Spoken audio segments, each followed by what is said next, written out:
Hello दोस्तों, स्वागत है आप सभी का आज क्लास में। तो आज आपके लिए लेकर आए हैं क्लास 10th एसएसटी का मॉडल पेपर, जो कि आपके बहुत ही इंपॉर्टेंट होने वाला है। तो चलिए करते हैं वीडियो की स्टार्ट बिना किसी देरी के। देखिए, सबसे पहले तो आपको 20 MCQ दिए गए हैं यहाँ पर, तो जो आप एक एक करके सभी को डिस्कस कर लीजिएगा।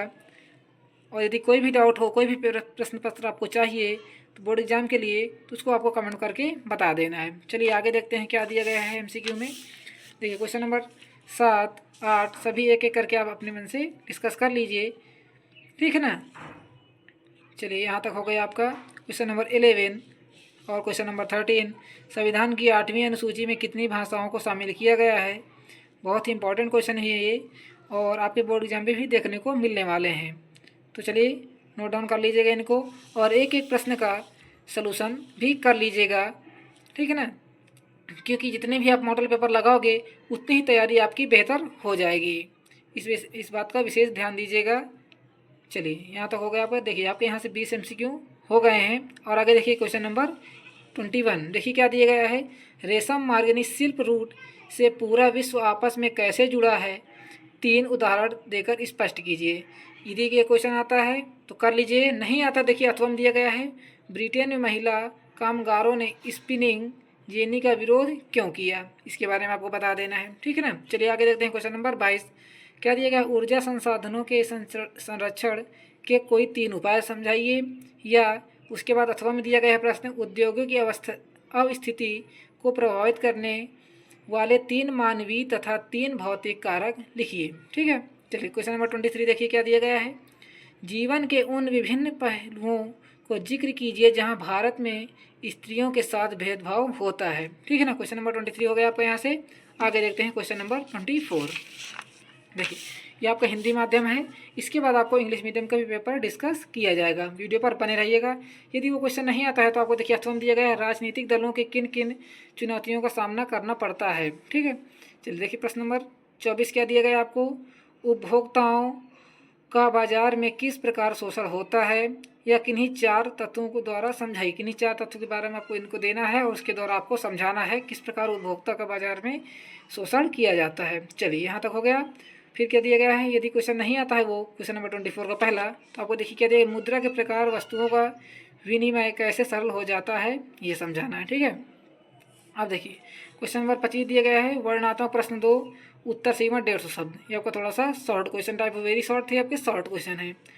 असहयोग आंदोलन क्यों प्रारंभ हुआ, या फिर उसके बाद दिया गया है आंदोलनकारियों के 4 कार्य लिखिए, ठीक है। उसके बाद देखिए सभी में अथवा दिया गया क्वेश्चन में। उसके बाद इसमें दिया गया फ्रांसीसी लोगों में सामूहिक पहचान की भावना पैदा करने के लिए फ्रांसीसी क्रांतिकारियों द्वारा उठाए गए किन्हीं 4 कदमों को वर्णन कीजिए, ठीक है। प्रश्न नंबर 26 आते हैं। 26 में क्या दिया गया है। भू क्षरण से आप क्या समझते हैं, या भू क्षरण के लिए कौन कौन से कारक उत्तरदायी हैं। भू क्षरण को नियंत्रित करने की कुछ विधियां भी लिखिए। देखिए बहुत ही इसमें 3-3 प्रश्न पूछ लिए गए हैं एक ही साथ, इसलिए 6 नंबर का प्रश्न है।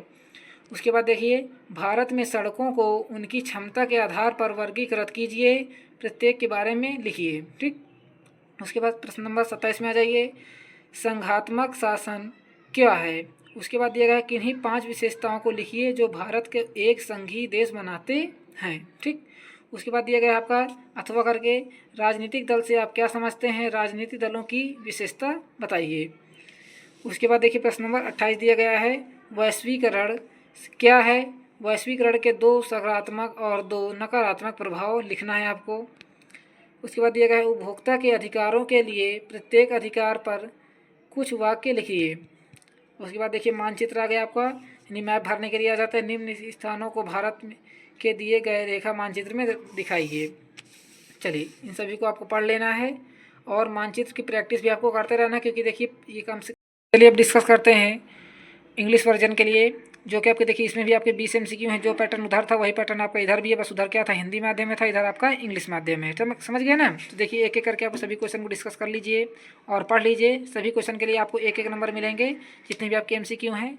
बस आपको क्या करना है, टिक मार्क करना है और अपने आंसर शीट में भरना है। चलिए यहाँ तक हो गया आपका क्वेश्चन नंबर 5 तक। आगे देखते हैं क्या दिया गया है। आगे देखिए क्या दिया गया है आपको। यहाँ पर दिया गया question number 6, question number 7, 8। Bhakra Nangal dam is constructed on which river. किस रिवर में आपका भाखरा नंगल डैम कंस्ट्रक्ट हुआ यानी बना हुआ है, ये आपको बताना है। सारे क्वेश्चन आपको अपने मन से पढ़ लेना है, क्योंकि हम देखिए पढ़ नहीं रहे हैं। यदि हम पढ़ेंगे तो काफ़ी सारा टाइम वेस्ट हो जाएगा। आप वीडियो रोक करके सारे क्वेश्चन को पढ़ लीजिएगा और आंसर करने का प्रयास कीजिएगा। समझ गए? चलिए आगे देखते हैं क्वेश्चन नंबर 17, 18, 19, 20। यहाँ तक आपको 4 प्रश्न हो गए। अब देखिए प्रश्न नंबर हम 21 से यहाँ से पढ़ने वाले हैं, क्योंकि यदि आप इनको शायद आपको वीडियो में ना क्लियर दिख रहा हो तो इनको पढ़ना जरूरी है, आपको सुन लेंगे। ठीक है, जैसे दिखा दिया, how did silk route link the word. Silk route हमारा वर्ड से किस प्रकार लिंक है ये आपको बताना है। एक्सप्लेन विथ 3 एग्जाम्पल, 3 एग्जाम्पल भी आपको देना है। उसके बाद अथवा यानी और में दिया गया है, women work in Britain attack the spinning jenny. उसके बाद question number 22, explain any 3 step to be taken conserve energy resources. उसके बाद दिया गया आपको और में दिया गया, name any 3 physical and 3 human factor for the location of industry. उसके बाद दिया गया question number 23, mention different aspect of life in which women are discriminated in India. और में दिया गया, what are the various challenges faced in political parties. Political party हमारी क्या चैलेंज फेस करती हैं वो आपको बताना है। How are the consumer exploited in the market place, explain with 3 example. और में दिया गया, how does the use of money make easier to exchange things. यहाँ तक हो गया आपका। अब देखिए उसके बाद आपके लॉन्ग क्वेश्चन आ रहे हैं। यहाँ 25 दिया गया है, why was the non cooperation movement started, give 4 activities of agitator. ठीक है ना, एजिटेटर आप इनकी आपको 4 प्रो एक्टिविटीज़ भी आपको बताना है कि नॉन कोऑपरेशन मूवमेंट की। उसके बाद आ जाते हैं क्वेश्चन नंबर 26 दिया गया यहाँ पर आपका, what is the meaning of land degradation, what are the responsible factor of land degradation, write some ways to solve the problem of land degradation. ठीक है ना, अब क्वेश्चन नंबर 26 हो गया। उसके बाद और में दिया गया है, classify the road according to their capacity and describe the role of each. इन्हीं सभी का आपको रोल ही बताना है और क्लासीफाई भी करना है। उसके बाद question number 27, what is federalism, mention any 5 main feature of to make Indian federal country. What is the political parties, what are the character of political parties. ठीक है, उसके बाद दिया question number 28, what is the globalisation, explain the 2 positive and 2 negative impact of globalisation. ठीक है, mention some of the right of the consumer and write few sentence on each. चलिए यह शायद आपको ये क्वेश्चन ज़्यादा आ रहा होगा। ठीक है ना, उसके बाद क्वेश्चन नंबर 29 में आ जाते हैं, जो आपका क्या है, मैप वाला क्वेश्चन है दिया गया आपका। देखिए कितने क्वेश्चन आपके यहाँ दिखे गए हैं, और जो आपके लिए क्या हो जाएंगे, सभी के लिए 1-1 नंबर आपको मिलने वाला है। तो इनको भी आप स्क्रीनशॉट ले लीजिए, और ये मोस्ट इंपॉर्टेंट क्वेश्चन है, इनकी प्रैक्टिस करिएगा। थैंक्स फॉर वॉचिंग, मिलते हैं अगले वीडियो में, तब तक के लिए धन्यवाद। जय हिंद, वंदे मातरम।